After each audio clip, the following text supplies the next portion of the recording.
the most different people in the world is not more than 0.1% different in their genetics. We really are one people. We are creating these artificial boundaries that separate us. And because they're artificial, they can be removed. Get like a group of kids together from all over the world and invite them to play. I bet you if they were not indoctrinated with certain biases, that they would not even know the difference. They would just feel like they're all just playing. In the long run, the key to success will not be what formulas we know, but how successful are we interacting with other people. In front of you lands a spaceship. Out walks a friendly, cute little alien. If you were to use one word, one sound, or one movement to introduce yourself to this little fella, what would that be? I would just say hi and reach my hand out, and hopefully they will be friendly. Welcome to MAGICademy podcast. Today with us is Alvin, the co-author of our next reality, exploring the future of artificial intelligence and virtual reality. Yes. He has been a thought leader, an executive, and entrepreneur for over 30 years and focusing on the areas of virtual reality and artificial intelligence. He started his career studying human-machine interactions, the interface, and he also founded 4 venture-backed startups.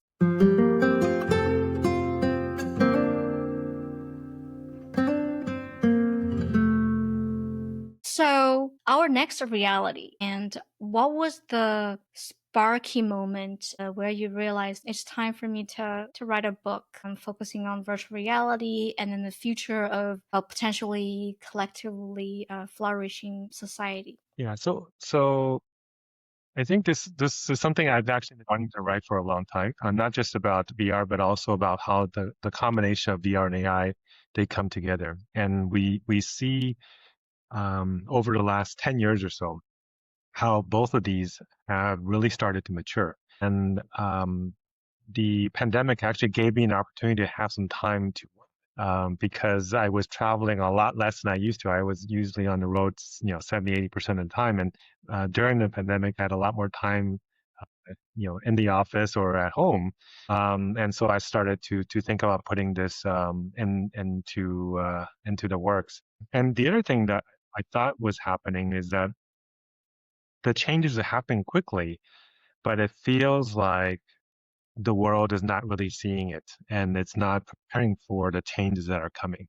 And when the changes come this time, it's going to come much faster than the prior, 3 revolutions. The first 3 took 80, 60, and about 45 years respectively to play out and become part of our society. Whereas I think with this new kind of AI and immersive tech revolution, it's going to happen in kind of the 5 to 10 years time frame. And the world is really not prepared to move at that pace. So I wanted to get this information out so people can hear and read what's coming, and that way they can play a role in smoothing the transition. Because if we don't prepare well, the transitions could be very rocky and could end poorly. So and the book is not just about abundance, it's actually about the potential merging outcomes, right? This is why Lewis and I wrote it as a debate. So he plays the pessimist and I play more the optimist.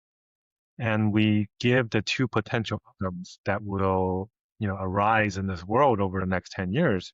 And by understanding what are the 2 potential outcomes, you kind of see where things are headed. And then you also see what do you need to do in the meantime to try to push the result towards that positive side, because I don't think any of us want to see the fully dystopian outcome. So I think that's what kind of pushed us to write this, and also what helped to lead the format, because I think a lot of readers today, when they find books or articles to read, they seek out content that reinforces what they already believe, and Yes. Unfortunately that doesn't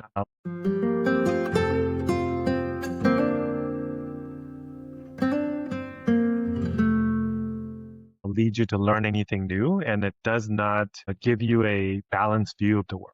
So by putting both sides of the arguments into one book, we're forcing the reader to grapple with the complexity of the issues and to come up with their own conclusion. So that's kind of the background reason of why why the book was written. Remember, at the end of the book, there's also a section specifically about tips for readers, because we don't want this book to just be something you read and forget.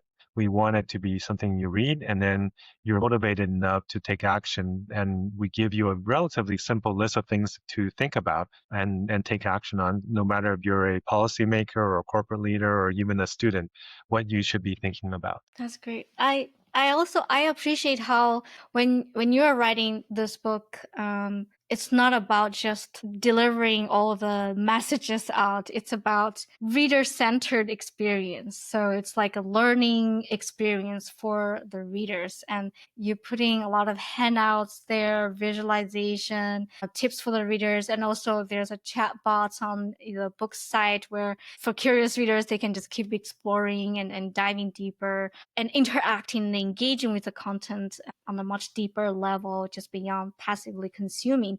And I think that's really kind of tapping into the next question about the real power of the metaverse, and in combination with artificial intelligence. It's no longer like a passively consuming infrastructure. It's more like, yes, we are part of the environment. We are actively engaging. What is truly a metaverse? Maybe let me answer that first. So, Okay, because first. definitely over the last few years, there has been a lot of confusion about this topic and about the term. And because of Facebook's involvement with this term, it's made it, there's been a lot of negative connotations, right? Because of some of the negative context around Facebook and privacy and all these other things.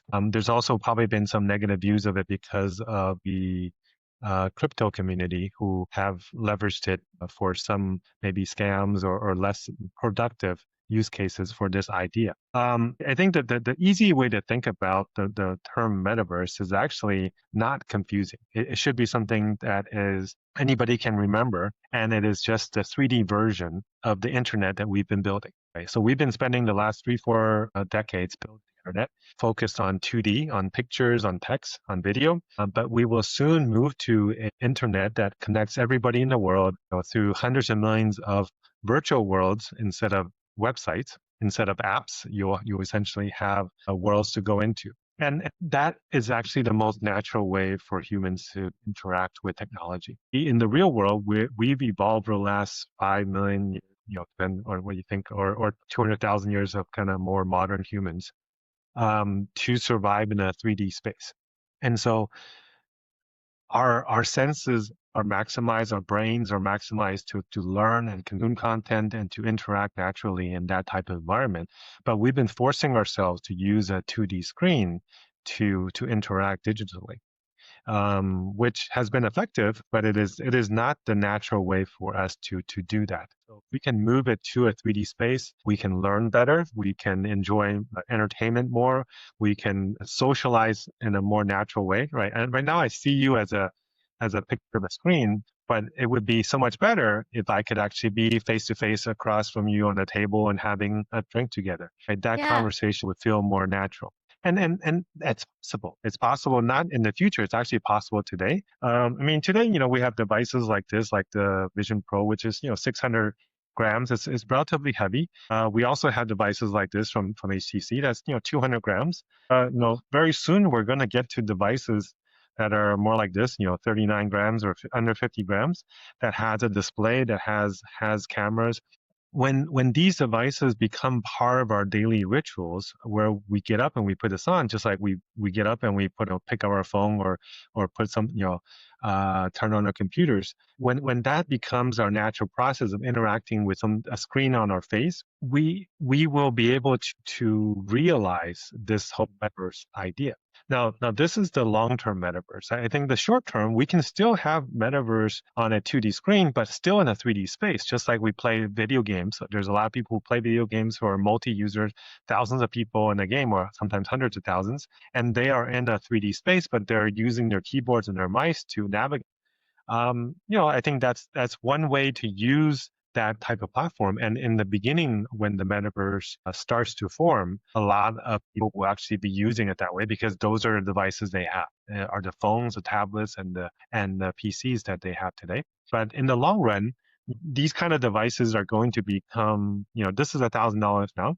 It is going to become a few $100s, and it's going to cost as much as a phone. And phones today, they sell over 1 billion phones a year. So Mm. when it gets to that type of economics, really anybody in the world will be able to enjoy the 3D aspect of this metaverse, and it's just a matter of time. Yeah, and I think accessibility really makes a huge difference because we really need people to access that space. That's why the internet is really kind of bringing part of the real world onto the 2D space, and that's wonderful. And so it's a three. So ultimately, it is a 3D environment. What do Well, you it's not just a think? 3D environment, it's actually a 3D interconnected network, right? Because we have 3D environments today, but the metaverse doesn't exist yet. The real metaverse does not exist because the real metaverse is a global interconnected network of all of these worlds. There are lots of silo games and there are some silo social networks that are 3D social networks, but they are not the metaverse. So it is not only that it is 3D, it is that it is 3D and it is open and interconnected globally. And just like the internet. To be honest, I still have some trouble kind of imagine what would that look like.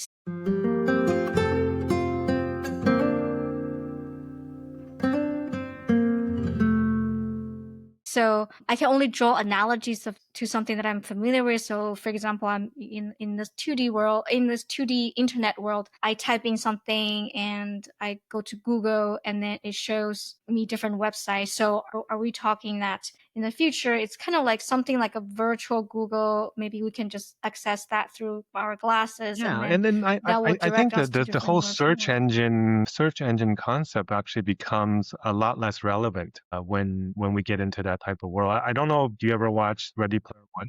Have you Yes. watched that? Yeah. So essentially, it's like that where you can jump between worlds, right? You may have a home space that essentially is a 3D space, and that space can look exactly like your real home, or it doesn't have to. You could essentially wrap a different texture on top of everything that's in your home, so it's still you can still touch it and feel it, but it can represent and look like different things. I think the key is in the future, interface will be a much more natural interface than it is today, where you're typing in something. Where in this case, you may talk to your AI agent and say, "Hey, I want to go to a world that looks like this," or "I just want to go back in time and explore Egypt," or "I want to become the size of a cell and explore the blood system inside a body." And so you don't have to type into Google. You just tell it what you want, right? Or I just want to have a virtual tea with my friend Gianni. I think those are kind of ways that you will interface, and it's like having an assistant that understands you in natural language, and we're very close to getting there from a AI maturity perspective. We still have a little bit more time, I think, to create the underlying infrastructure for delivering high quality 3D content, and also the capability to do real-time rendering and real-time generation of these 3D worlds. Right now, it's very expensive to make a 3D game or a 3D world, which is also why I think VR/AR really hasn't taken off. It's not really the hardware is not ready. I think the hardware is actually pretty good and it's relatively inexpensive. For a few $100s, you can get a pretty high quality VR device. But there's only a few hundred, or maybe a few thousand if you go into the PC games of content out there, right? Because it's very expensive and difficult to make. But right, just like right now, you can ask ChatGPT to make a poem in a few seconds, and you can also ask Midjourney to make a picture in a few seconds, right? Very soon, we will be able to go into these systems and say, make me this kind of a world that's a 3D world that then looks like this, or say, hey, my favorite book is Lord of the Rings. I want to live in chapter one, and I want to be the hero of that story, and I want to go play that story out, right? And I think we are probably a few years away from being able to realize that type of a interaction model. I love that. It's like your imagination is the limit. Yes, yes, exactly. Or not even your own imagination. It could be an imagination of your favorite I author liked it. or your favorite futurist. You mentioned about the role that the AI agent in the virtual or the metaverse can potentially play, and that gets me interested in the context of power skill development. You were talking about how in the future the power skills, or what we traditionally call as soft skills, will become more important, like communication, leadership, focus, curiosity,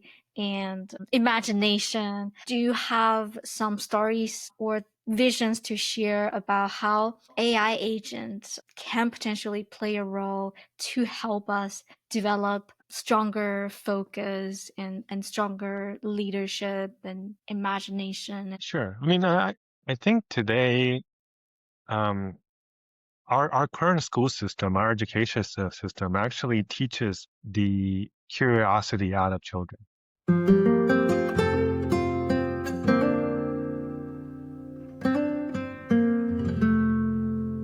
Because they work on a fixed curriculum and everybody is teaching to the same rubric, the same tests and graded the same way. And when you keep telling kids, what's right and wrong, they stop thinking. They stop being curious because they just want to say, okay, what is the teacher trying to teach me? Okay, I'm just going to follow that. When you look at kids when they're young, they just ask questions about everything. I think Yes. there's some data says a child in the first few years of life asks like 40 or 50,000 questions, and it makes their parents very annoyed sometimes. But that's real curiosity, right? You just keep asking, why? What is that? How does that work? But when you start getting into your teens, kids don't ask those questions anymore. Not because they know the answers. They just they've lost that basic curiosity. I think one of the most important soft skills is actually learning about language and culture. Mm, And it's very difficult to learn a language just by reading something, yeah. right? Just by reading. But if you put yourself into a virtual immersive environment and you essentially travel to France or to China or Mm, to, Kenya, you can learn a language by being in that environment and everything becomes natural, right? They say the best way to learn a language is to spend 6 months in a country. This allows any child to virtually travel to any country they want for as long as they want and interact with the local community. And the local community could be a real person on the other side, or it could be an AI agent that is speaking to them in the local language. And of course, if you need, you can have real-time translations that gives you some more, subtitles to help with that communication. Those kind of things are just not even possible, yeah. even in the real life, right? And even for Yeah. very wealthy families to do. So I think this is important. Now, why is it important to do more soft skills? Because I think the things that we used to focus on, which is STEM, it was a core to success in a career for the last few decades. Going forward, if the engineering and the math and the science, things that are very formulaic are the things that AI can do naturally and much better than any human can. At that point, does it matter if you memorize the formula, if you can calculate long division or whatever, right? It doesn't matter anymore. So what will be more important are the things that you talked about communication, about ethics, about philosophy, about leadership, about psychology, right? And these are the things that will allow you to be successful in a human community because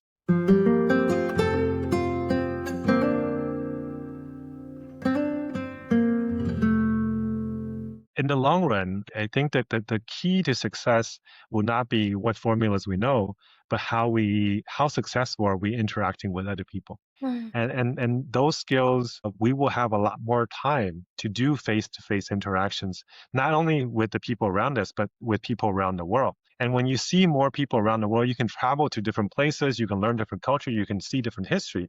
It broadens your understanding and it removes the barriers that we have today between cultures, between religions, between languages. And I think that's something that is truly lacking in today's education system. Right? You look in America, 90% of Americans don't even have a passport.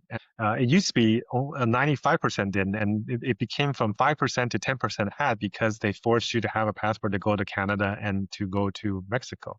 Uh, for America, which is the richest country in the world, if they cannot afford to go travel in around the world, it's even worse than that. Now, Europe is actually one place I have to say is quite international in the sense of because the countries so close to each other, you can travel train for $50 to another country, and completely right across the border, you have a different language, you have a different culture, and people do that on a regular basis. And I wish America would learn more from some of the things that they're doing there, in terms of being multilingual. Because I think most Europeans have three and sometimes four or five languages that they speak, and Americans just speak English. So until you can understand the language, it is very difficult for you to have these effective communication with people, from another country or another culture. I love that. I think then in the future, location and the environment becomes more accessible on a much bigger and wider level. And that opens up plenty of opportunities for people to engage with that particular environment, with whether it's real people or it's AI agent, where in current And and and world, and, and I it's all think it limited. Yeah. also helps you economically, right? Because if you look at today, the data shows that the thing that affects you or that can predict the most about your future success is where you're born and who your parents are, right? Now, Mhm. most people cannot determine, actually, nobody can determine where they were born because, It's like a it's up to their lottery. parents. Yeah, it's a lottery. So, for the people who are in the developed countries, they won the lottery, right? So, but if we get into a world where you put on a headset and there's no longer physical borders that are separating you, you are no longer constrained by where you were born, who your parents are, how much money they had, what clothes you're wearing. Right? Because right now, even if you were born in the right place, if your parents came from the wrong part of town, if you didn't wear the right clothes, you go to a place and you just won't get respected, or you won't even get an opportunity to go into a place or to go to meet somebody, right? So, but in a virtual world, you can look like whatever you want. You can wear whatever you like. It costs the same to wear Versace as it does to wear a t-shirt, right? And so I think that's something that allows us to then stop judging people by the cover, right? By the appearance, because the real value of any individual is inside, is in their minds, and it's in their character. And I think this allows us to then judge them by that. And it also allows to create a workforce that is truly mobile, right? Today, you can pretty much work for companies that are in your city. Sometimes, people will let you work remotely, but you're still in the same country. Very seldom do you do, maybe in software development and outsourcing, you have some of the kind of remote work that's outside your country, but it's only in certain sectors. This now allows you to do almost any cognitive labor or service remotely and feel like you're there. Right? And I think that opens up the economic opportunity to everybody in the world, and it creates a very natural way for wealth redistribution to happen without having to immigrate. Are we not there yet? Well, like anything, technology takes time to be adopted. But I think that the beauty of this is that the natural forces will take us there. I think there's been surveys that show that if there was no borders between any countries in the world, there would be something like 800 million to a billion people that would immigrate to another country because of opportunity. But now, essentially, by having this technology, we no longer need to do that physical immigration, but we get all the benefits of that physical immigration. And so it allows something that would have been impossible in the real world to be realized in the virtual world. Yeah, and also it from like a practical perspective, it saves us the travel costs, and also to travel between physical spaces, it really takes a lot of energy and time, and being able to just step into one space to versus another, it's just magical. Absolutely. I mean, I'm sure you've seen all the data about how much CO2 is wasted when you fly in a transcontinental flight, or how much a car uses or puts out every year. By taking a meeting virtually, by doing it through 3D instead of through a flight, you could save next 100x that type of emissions, which can definitely help us in the long run for our for. Beautiful. And we've talked about like the power skills for kids. How about for our adult population, like current leaders who are leading a team, who are building a startup, building a venture? Yeah, I mean, How can they leverage virtual reality and AI to power up their leadership development in a way that they've never done before. Yeah, I think it's twofold, right? One is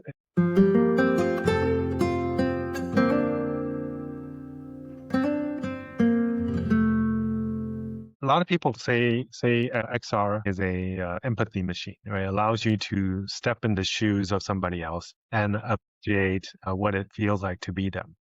And so I'll give you an example. Let's say for police officers, they every day they're putting their life at risk, but they also are sometimes dealing with people and they have a certain bias towards a certain race or a certain age or whatever.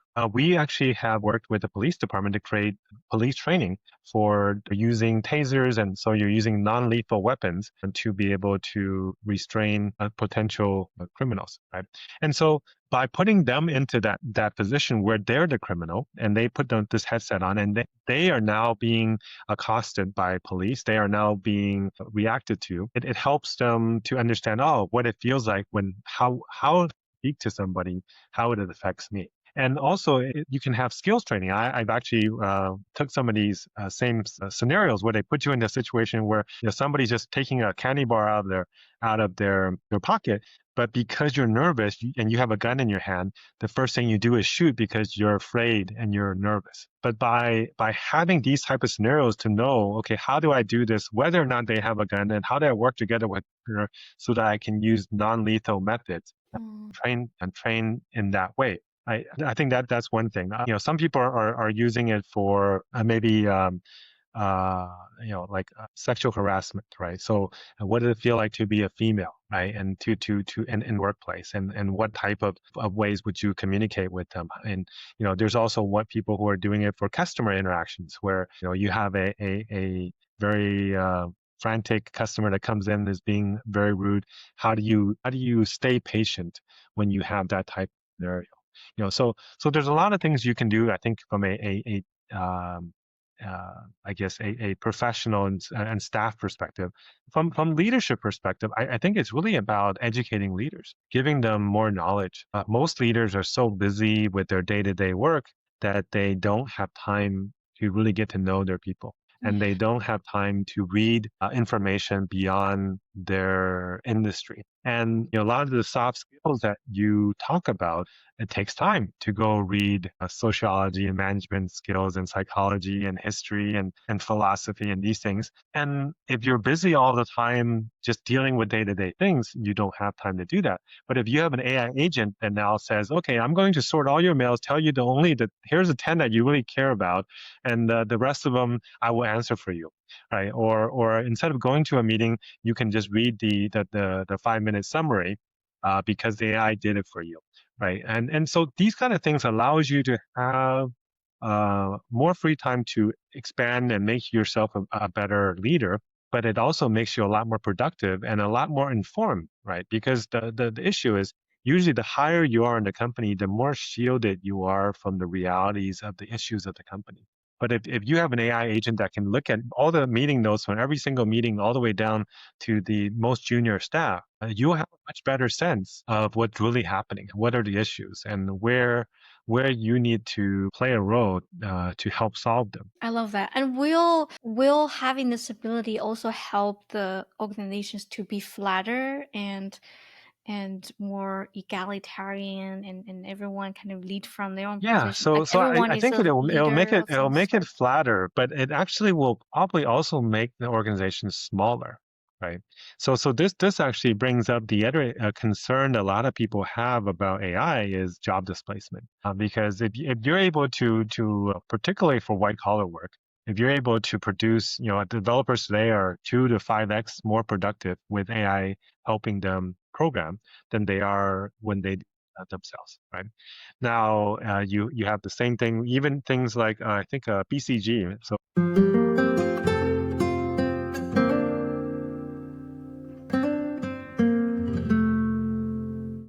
Boston Consulting Group. They're one of the premier consulting organizations with the best MBAs from around the world. And they said that when they used AI for some groups and some that didn't, they were able to produce a whole standard deviation better quality and something like 50% faster to deliver on their reports. And this is already with very elite people. Not to mention, if I think they also found that the more junior you are, the more value it brought to you, right?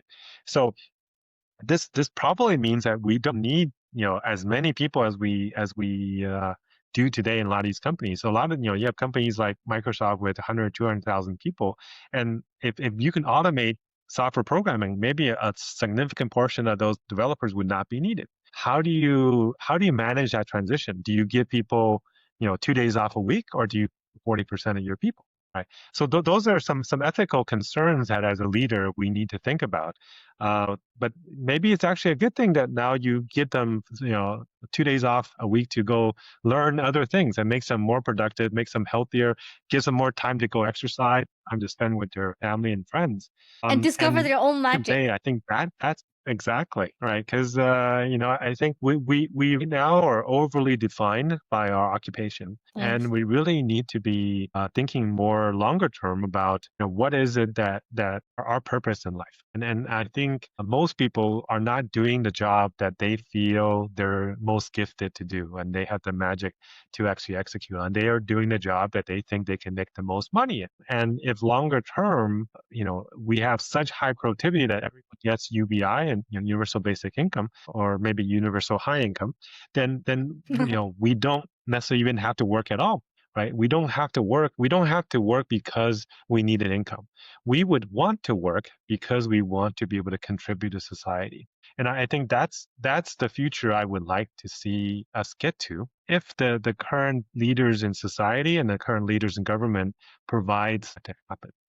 Actually, I think there's going to be a lot of barriers to that happening, because capitalism right now is forcing these companies to maximize profitability. So instead of giving 2 days off a week, they will probably lay off 40% of their workforce. Instead of giving everybody universal basic income or high income, they will probably keep that income for themselves.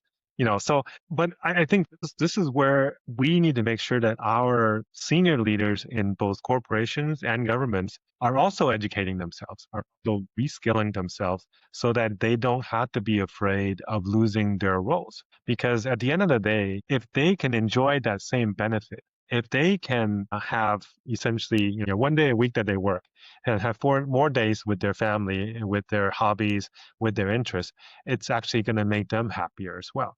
So instead of trying to holding on to power or holding on to money, it doesn't matter how much money you have if you're overly stressed and or unhealthy. So and that's what we're happening, we're doing to our society today, is that work is making overly stressed, and there's all this loneliness because people don't know how to communicate to each other anymore. People are taking more drugs to try to deal with their various mental issues.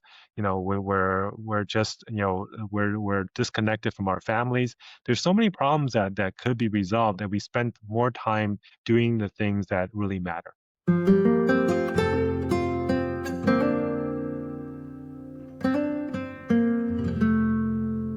That's a moment where I was like, I'm so happy that I read your book, and whether you're talking about it or reading about it, it just warms my heart. And even though there are challenges and people needs to shift their perspectives and systems and all that on maybe not even a country, but a global level, but wouldn't future generations be happy to live in a world like that? And wouldn't the current potential parents will be happy to give birth to kids that they know they will be living in a future like that, where their potential are being fully actualized and they're enjoying every moment of it, and work becomes play and play is work, and they don't have to sacrifice for money, and if they want they can hop on any place that they want with the virtual reality technology. And Absolutely. So I think you understand the vision I'm trying to paint. So I appreciate you have taken the time to read the book fully and to,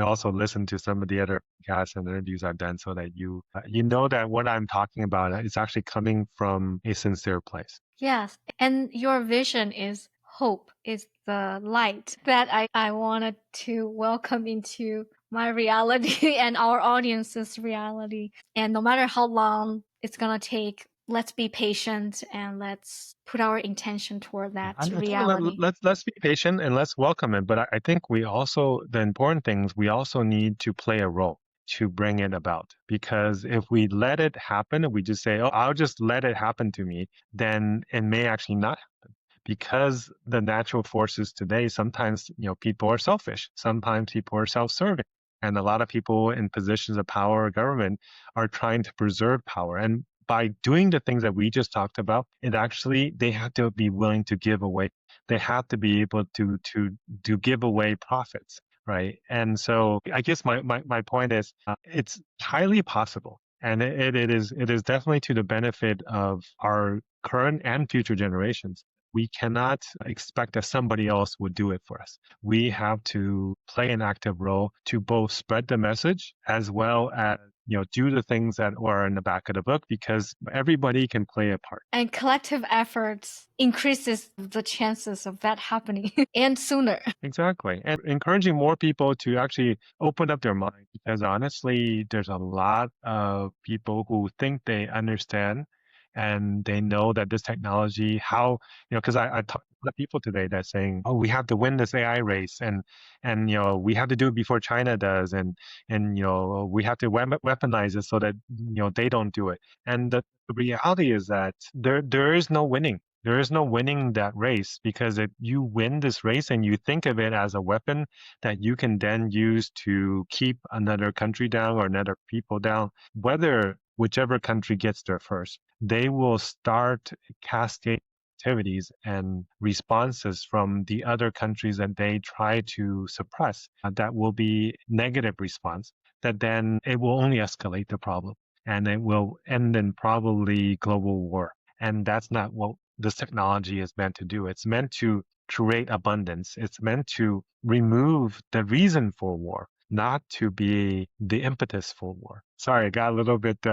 Yeah, and that's an important thing to be aware of, and I hope us, the current leaders who are watching this podcast, I think there's a lot of fear. Like it's a very, I would say, like 3D way of thinking, or like binary thinking, like win or lose, yes or no, white or black, and have or have not, stay or lose it. And by thinking of in terms of this, it gives us so much fear and anxiety. And we're not thinking in terms of collective flourishing, like the future that you're painting. Yes, it may require some sort of short-term what we see as short-term sacrifices or willing to give away, but in the long run, collectively, because we are all one. Like we're all Yeah, humans, like just different. I mean, even the genes are exactly. And mostly the and this same. is why what we talked about earlier. Yeah, this is why what we talked about earlier matters so much. Is that the people who are the wisest and the most passionate and the most patient people are the ones who have seen the world, who have traveled, who have talked to people from around the world, and they realize that there are many differences between us, but we are all one people. And we are so much more alike than we are different. If you look genetically between the any one individual, the most different people in the world is not more than 0.1% different in their genetics.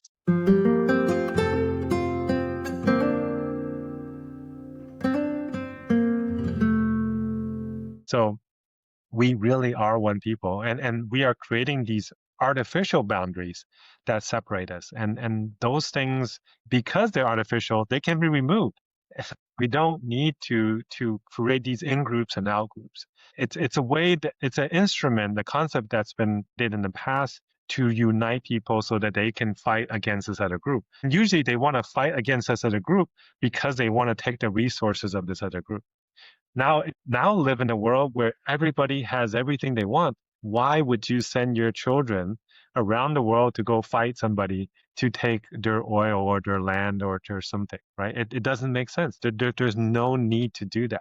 Unfortunately, a lot of people still live in a world of scarcity and a mindset of scarcity. So they can't turn that switch and understand that you don't have to fight for resources very much longer. Yes. And I think we both lived a considerably long time in different places, and just by observing the people around us, it's even we're like, for me, even I live in a different country, and when I see folks, I'm like, yeah, it's, we would, like, it's human. Like, there's a lot of like similarities I can just from those little details, like it just brings me closer to the concept of humanity. Like, yeah, we're all together, and yes, we do have man-made separations that divides us, and even policies and all that. However, I think maybe with the help of virtual reality, let technology first develop a little bit, and then let people to find it so easy to travel around the world and join in different conversations on a global scale, and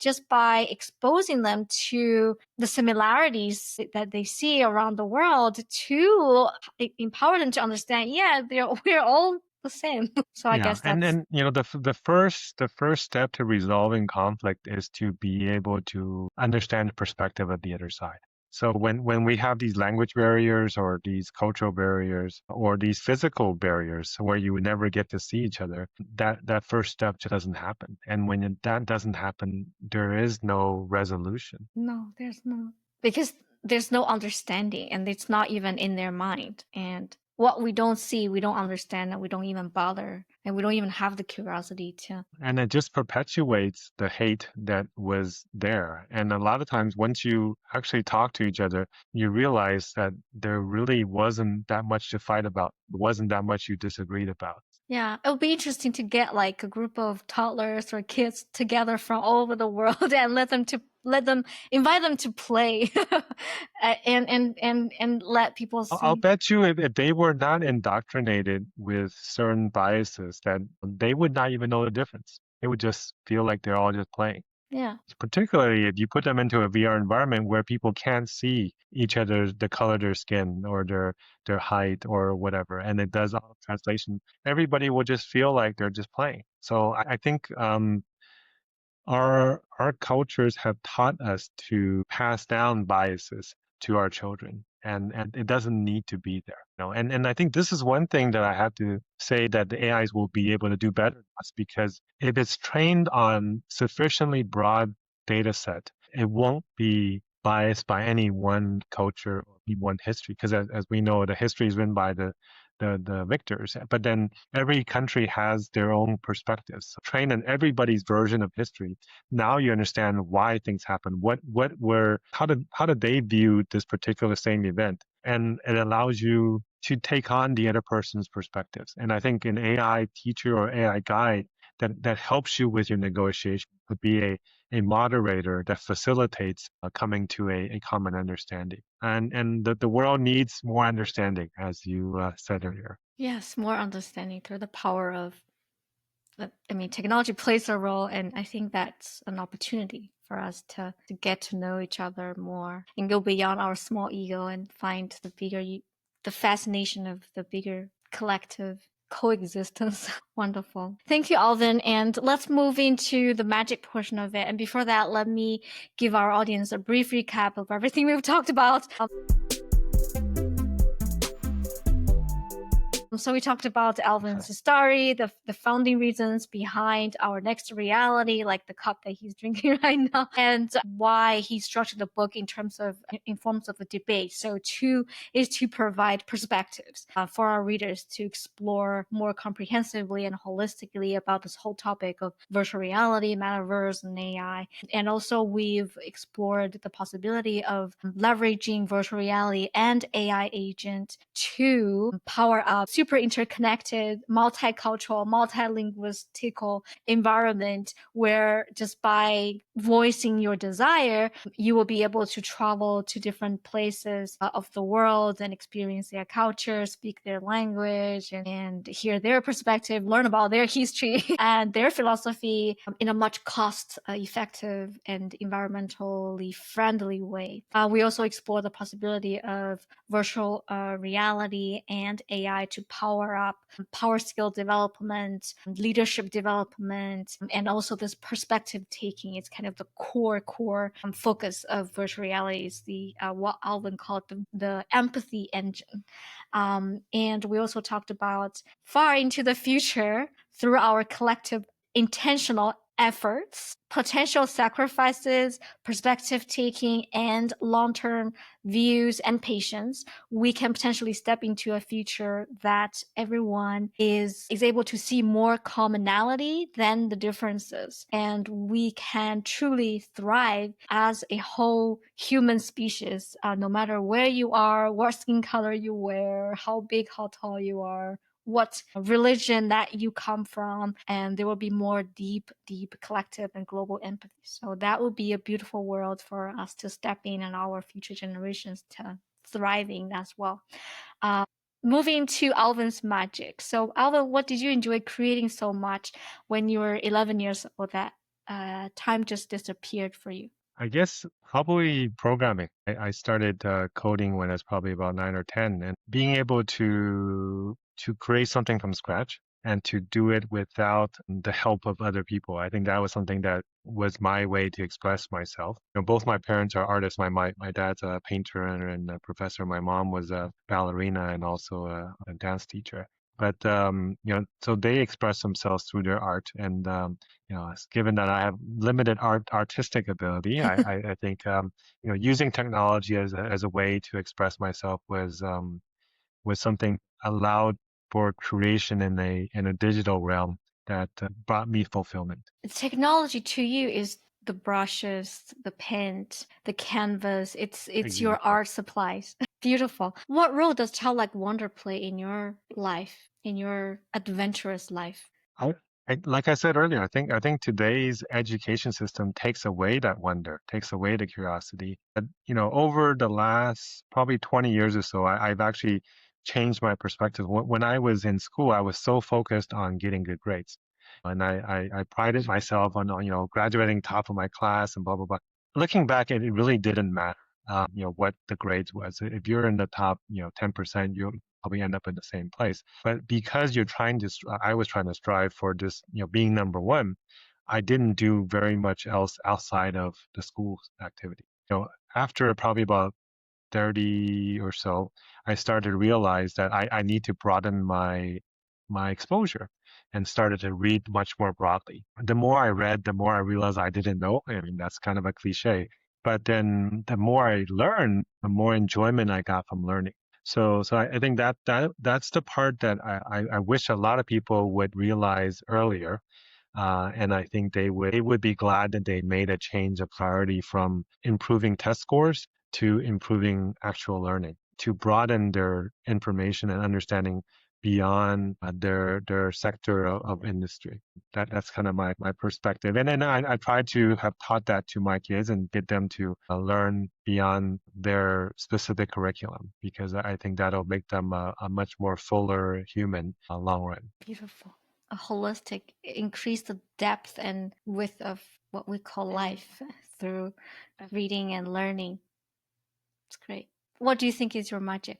I don't know about any specific magic, but I think the thing that I seem to do well is to be able to communicate the complex concepts in a way that is understandable and to aggregate content and information from a lot of disparate sources and to come up with something somewhat concrete from that. So, hopefully, the book is kind of one of the results of some of the things that it took 2 years to write it, but it's something that has been brewing for much longer. It's just time for it to bear fruit. Yes, exactly. Beautiful. Thank you, Alvin, for sharing your precious time and your vision and your magic with us and our audience. And for those who want to get connected with Alvin, his information is in the show note below. Please get connected to create new adventures and potentially expedite us to that potential ideal future that we all want to step into. Thank you so much, Alvin. Thanks for inviting me, and enjoy the conversation. And let's all play a role Play a and role. bring about that future that you're talking about.